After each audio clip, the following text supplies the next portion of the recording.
Maestra en comunicación y especialista en política, medios y opinión pública de Estados Unidos, ¿no? Oye, muchísimas gracias por este tiempo, por esta entrevista para Enlace Judío. Te queremos preguntar algo que desde hace algunas cuantas semanas ha tomado una gran importancia, una gran relevancia, que es lo que está pasando en Ucrania. ¿Cuál es la forma en que Estados Unidos está viendo este problema y por qué es tan importante en última instancia Ucrania? Bueno, Ucrania es un territorio que se ubica entre, como ya lo hemos visto en todos los medios, no nos ha pasado desapercibido, está ubicado en la parte occidental de Rusia y en un momento dado fue parte de la Unión Soviética. Eso nos queda claro a todos, ¿no? Ucrania en este momento realmente es un territorio geopolítico en discordia, digámoslo así, ¿no? Entonces, aunque es un país relativamente grande, no es tan grande como para poderlo dividir, como sucedió por ejemplo con Yugoslavia, ¿no? Aunque también ¿Es más chico que Yugoslavia, Ucrania? Es más o menos del tamaño de Yugoslavia, sin embargo no tiene tantas etnias como tenía Yugoslavia, ¿no? Sí. Que ese es otro asunto. Yugoslavia al final quedó dividido en varios países, al final de cuentas, ¿no? Ucrania es un país muy estratégicamente localizado, está localizado entre Europa y Rusia. Una cosa que me llama mucho la atención, que me gustaría poner entre paréntesis, es que se dice que si los ucranianos son o no son rusos, y también mucho en los medios se habla de que si los ucranianos que hablan ruso o los ucranianos que hablan ucraniano. Y recordemos que Ucrania perteneció a Rusia o a la Unión Soviética durante más de 70 años. Entonces, pero pues, antes de eso ya existía Ucrania, pues antes de que se anexara o que se... Claro, pero si era un solo país, pues en un momento dado llegaban a hablar todos en las mismas casas, en los mismos barrios y en los mismos condados, en las mismas áreas de territorio, regiones, se llegaba a hablar los dos idiomas. Incluso el idioma oficial era el ruso. Porque estaba yo escuchando a una comentarista política que es canadiense hoy en día, pero que viene de Ucrania, donde hablaba precisamente de eso. Dice, estoy cansada de que digan que si son los ucranianos que hablan ruso o los ucranianos que hablan ucraniano. Todos hablan los dos idiomas. Entonces, no por la lengua nos vamos a tratar de separarlos, sino que hay el elemento cultural no está basado en el lenguaje, sino está más bien basado en la ideología que ellos quisieran manejar o que se viera de ellos, ¿no? Echando un poquito el tiempo para atrás, no es el primer conflicto que ha habido en Ucrania, un conflicto armado, pues, corrígeme por favor si estoy equivocado, la guerra de Crimea en 1850 y tantos, tiene que ver con ambiciones o con una cuestión de apoderarse de un terreno, de una parte estratégica. En ese entonces sí, eso es 1853 a 1856, y fue la única guerra que se llevó entre potencias en 100 años, en el siglo XIX de hecho, y fue esa guerra. Y si vemos cómo está ubicada Crimea es un territorio muy estratégico también por funcionar como si fuera una isla, aunque es una península, completamente en el Mar Negro. Entonces, si observamos también el mapa de Rusia, no tiene demasiadas entradas al mar, aunque es el país más grande del mundo. Entonces, una de las pocas entradas que tiene es a través del Mar Negro. Y sí la tiene, pero sí, después del golpe de Estado que le dieron al presidente ucraniano hace unos pocos meses, ellos vieron que había un problema de inestabilidad, pues prefirieron, en vez de que se quedara Ucrania totalmente separada, tratar de asegurar una entrada estratégica al Mar Negro, ¿no? Que incluye también abastecimiento de petróleo y también que Ucrania no deje de ser el paso de lo que venden los rusos hacia Europa en cuestiones de gas natural, ¿no? Entonces, eso es un tema muy importante. Por eso es tan estratégico Ucrania, no es nada más por Crimea, no es nada más porque se quiera, por una terquedad que se quisiera quedar Putin con Ucrania. No, el tema es muchísimo más profundo. Hay cuestiones de recursos que se quieren proteger y también está la situación geopolítica. Ucrania quiere pertenecer, bueno, los ucranianos que quieren seguir siendo ucranianos, porque ahora sí que ya no lo sabemos ni cómo decir, debidamente a tantas facciones que se están enfrentando, quiere pertenecer más a Occidente. Incluso hay un proyecto de que entre a la Unión Europea. Y por el otro lado, parecerse al sistema más de Estados Unidos y que lo proteja la OTAN. Porque recordemos que para qué significó la OTAN. Y por el otro lado, Rusia no quiere perder esa influencia o esa entrada de Ucrania hacia Europa. Entonces se está protegiendo eso.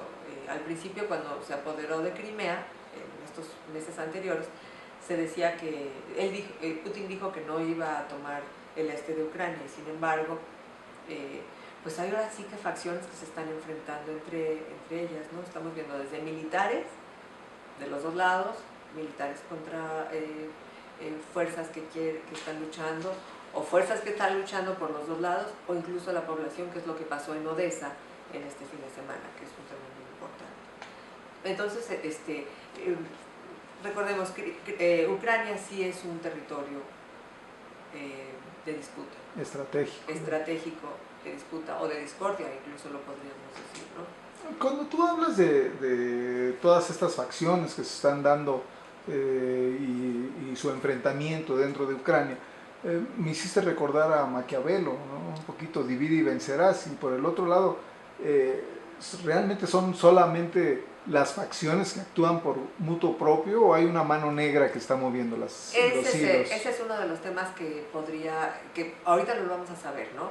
Recordemos cuando pasó lo de Crimea hace unos pocos meses, que decían, bueno, es que hay unos soldados que no tienen insignias en sus uniformes ni en sus cascos. Sí, y que sin embargo estaban interviniendo en Crimea ellos decían para defenderlo, ¿no? Y al final de cuentas, ¿con quién se quedó? Con Rusia. Con Rusia. ¿No? Entonces, este es el caso de la misma manera. Sabemos que Putin, pues no sé si es como Maquiavelo, porque yo creo que Maquiavelo hacía las cosas un poco más finas. No, y tenía como cierta, como que había cierta, lo llevaba, ¿no? Llevaba su discurso hacia el poder.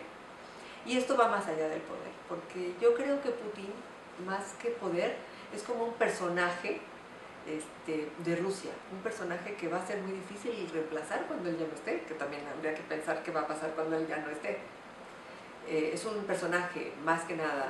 Pero, perdón Raquel que te interrumpa, pero es que cuando tú hablas de esa figura de Putin, a mí me llama mucho la atención y me hace recordar, no sé por qué, a Brezhnev, al mismo Stalin, es decir, gente que llega y se empodera y se enquista en el poder.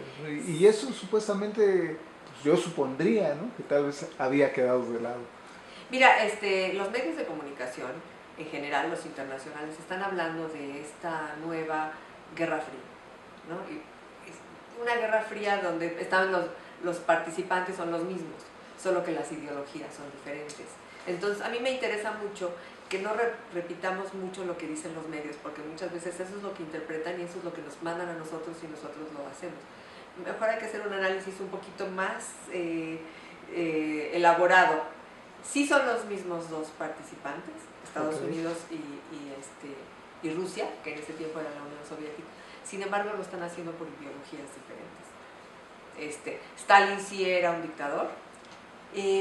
No estoy tan segura que Putin sea ese tipo de dictador, porque el capitalismo que él permite en Rusia es el capitalismo de libertad, de libertinaje, es exacerbado, pero para que lo haya tiene que estar él en el poder.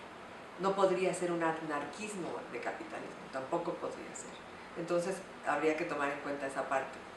Sí se comporta, digamos, como una potencia, pero es un dictador diferente, yo lo considero así. Más moderno. Sí. Ahora, me preguntaste al principio sobre Estados Unidos. En Estados Unidos se están dando muchísimos debates en muchos terrenos, ¿no? Desde lo económico, desde lo político. También se está dando debates, por ejemplo, en los temas sociales, el aborto, los homosexuales, etc. Cuando se trata de política exterior y de la posibilidad de intervención de Estados Unidos en ciertos países en que se están comportando como invasores, Estados Unidos se ha erigido como el policía del mundo, eso ya lo sabemos. Sin embargo, desde hace algunos años, desde que terminó Bush, Obama ha manejado un discurso diferente, digamos, ¿no? Y ahí es donde se está volviendo a dar el debate de la discusión entre los conservadores y los liberales. Okay. El tema es que, por un lado, los liberales, que sería Obama y el Partido Demócrata, dicen vamos a actuar con cautela sin meternos, pero cuando vaya más allá de lo que nosotros permitimos, vamos a intervenir. Y sin embargo, los conservadores, que son los que están más abocados a la intervención militar y a que los militares tengan presencia, que Estados Unidos tenga presencia como potencia en ciertos conflictos, entonces es donde ellos estarían más de acuerdo en que Estados Unidos intervenga. Ahora, el discurso en Estados Unidos es un discurso de que los republicanos, los conservadores, todos estos, la ala, también lo que le llaman los halcones, es mostrar a los demócratas y a Obama en particular como le llaman softy, como un débil. Suave. Un débil. Okay. Y que está tratando de hacer ver a Estados Unidos como un país que ya no tiene fuerza y que le está quitando la posibilidad de seguir siendo una potencia. ¿Tú dirías que tanto Rusia como Estados Unidos saben perfectamente dónde está el límite, el punto donde ya no habría retorno, donde habría algún tipo de confrontación armada? Ese es uno de los temas muy importantes, porque la Guerra Fría estaba basada en ¿qué? En una carrera armamentista. Es decir, yo tengo una cantidad de armas nucleares, pues yo voy a tener la misma más una, ¿no? Y tú tienes la misma más una, voy a tener la misma más una más una. Entonces era la famosa carrera armamentista. Cuando la Unión Soviética se disolvió, los misiles estaban ubicados en Ucrania. Es uno de los temas más importantes, porque ese es el tema donde Estados Unidos está interviniendo. Y la razón es la siguiente: los misiles se quedaron en Ucrania. Entonces, después de que se disolvió la Unión Soviética, Rusia dijo, bueno, pues estos son míos, devuélvemelos por favor. Y Ucrania dijo, bueno, ¿qué garantías voy a tener de que si yo te los devuelvo, tú no me vas a intervenir? Entonces se tomó el acuerdo, el famoso acuerdo de Budapest, que se firmó en Budapest, con la intervención de Gran Bretaña, Estados Unidos, Rusia, Ucrania y Hungría. Y entonces ellos firmaron este acuerdo donde se le iban a entregar los misiles nucleares de Ucrania hacia Rusia, y Rusia se comprometía a no intervenir nunca en Ucrania. Y se firmó. Entonces, a lo primero que aludieron cuando Rusia se metió a Crimea fue precisamente: tú me prometiste que no me ibas a invadir, y eso es lo que estás haciendo. Entonces, por eso es que estos militares sin insignias fueron a presentarse ahí como para decir: yo no te estoy invadiendo, no estoy violando ningún acuerdo internacional. Pero sí lo hizo, ¿no? Porque ahora ya está metido en la parte del este de Ucrania. Tú has estado muy cerca o has estudiado mucho esta cuestión de acuerdos internacionales, etc. ¿Qué tanto peso tiene una firma en un documento como en este caso el Acuerdo de Budapest? Pues ya vimos que a Putin no le importaba, ¿no? Porque bueno, también quien lo firmó, ¿no? Lo firmó Yeltsin. Fue en el tiempo de Yeltsin que se firmó este acuerdo, y ha cambiado también en 22 años o 23 años que tiene que se disolvió la Unión Soviética a hoy en día. Pues han pasado más de 20 años, y en esos 20 años han pasado diferentes gobernantes y diferentes ideologías, y pues también, no sé, las generaciones, tampoco ha pasado una generación entera, cada generación es aproximadamente de 30 años, no ha pasado una generación entera donde gente diga, bueno, nosotros no queremos ser así, queremos tener otra forma de representarnos ante el mundo. Y sin embargo, pues Ahora sí que este tipo de gobernantes, antes de que pase una generación entera, sí se salta a estos tratados internacionales. Y ahí es donde puede intervenir Estados Unidos. No se le ve muy preocupado realmente a Putin, ¿no? Acerca de las sanciones que Estados Unidos está ejerciendo. Y ese es el otro tema del que, cuando me hiciste la otra pregunta, Putin está muy a la expectativa de qué va a hacer Estados Unidos, porque sabe que él puede seguirse erigiendo como un personaje con más poder para hacer a Obama verlo como más débil. O sea, es también una de las estrategias que tiene Putin, y con eso se provoca. Pero bueno, yo no me quiero imaginar qué pasaría si Estados Unidos solo, sin el apoyo de la OTAN, porque este es otro tema, Estados Unidos no está solo, está con la OTAN, está con la Unión Europea. Si Estados Unidos solo se presenta con sus misiles, bueno, no nos podemos ni querer imaginar qué puede suceder ahí. Así de pasadita, ¿China tendría algún papel relevante en todo esto? Yo creo que China está ahorita como observador, pero sí puede tener un papel relevante. Y está observando muy de cerca lo que está pasando. China y la Unión Soviética no se querían tanto en los tiempos de la Guerra Fría, aunque tenían la misma ideología de gobierno y de sociedad. Era la ideología comunista. Hoy en día yo creo que China está a la expectativa, porque China también depende mucho de lo que haga Estados Unidos, porque Estados Unidos es su principal comprador. Claro. Y a China no le conviene quedar mal con Estados Unidos. Claro. Ni que no le pueda llegar a comprar, ¿no? Exactamente. No, y le deben trillones de dólares. Entonces, bueno, al final de cuentas, ¿quién es el que manda? ¿El que debe trillones de dólares o al que le deben trillones de dólares? Habría que preguntárselo uno. Está un poco difícil. Oye, yo sé que tú no haces futurología, pero ¿qué desenlace tú podrías percibir que pueda llegar a tener esta cuestión de Ucrania?